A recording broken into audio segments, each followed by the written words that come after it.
So I clearly don't have enough child molestation in my poetry, but I'm gonna try to get through this. You have a pretty good amount, though. I have a good amount of child molestation. It's a savory amount. It's a start. Yep.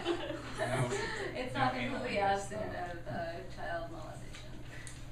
Okay, I'm mostly gonna read from a collection. This is my very sexually attractive cat.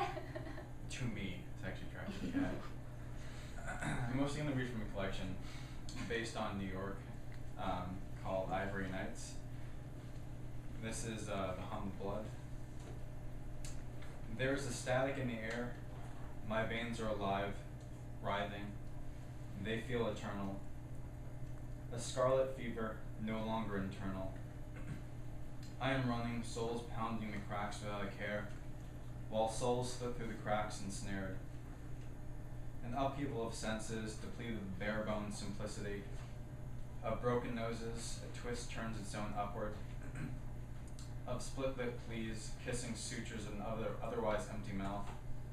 Of blackened eye sockets, staple them to the back of your shaved neck.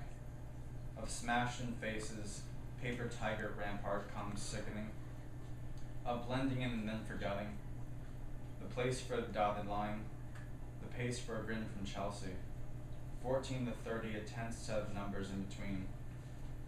Shoulders rubbed raw by the clubbed hand of hypocrisy. I see the bad lashes, smell the stench of cabs and yellow jackets running overseas. I see the placard noting pure advancement. Can't you see? Can't you see? I see you in the boroughs. I feel you bleeding in the boroughs. I feel your back alley dress rehearsal. Flappers come to shame me. Will you come to claim me? Pearly white stained with nicotine fakers. Gentle bite on the cheek of your southern-bound pacer. And there is a static in the air, and I am feeding it in handfuls.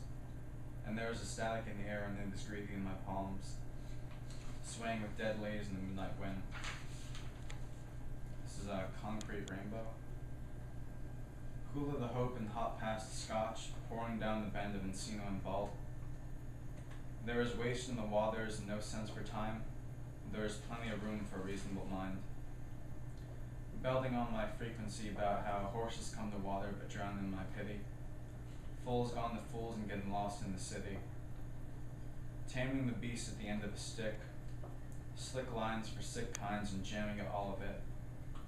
Eyes to the heavens for a preacher gone to ruins and concrete words from maidens but no hope for tuning. Turning up the cast and dying all the time. Burning out the last sense of a strict set of nines. Leaning on cinder blocks and dancing on kettles, while they're gone to boil the last remaining metal. You're a hero, heralding spare nose, cutting out the cheap blows, harvesting marrow for the spine of your fatherland run bone dry. This bitch William takes the breeze. He is there sipping on straws, ruining the spectrum, sitting draped in velvet like he's owned by a higher calling. And I can't for the life of me decide why it's him on the other end of the line. I see his lips rhyming the words they wrote with witty anecdotes, spit into the air as tired of hearing, and folded napkins free from exertion. I overhear him. They're bleeding the soil for what it's worth. He's grinning from ear to oily ear. They're staking out new rooms for acquisition too soon to know the sin. And I can still feel the diatone, reverberating through a core of rotten steel. This is ANFO.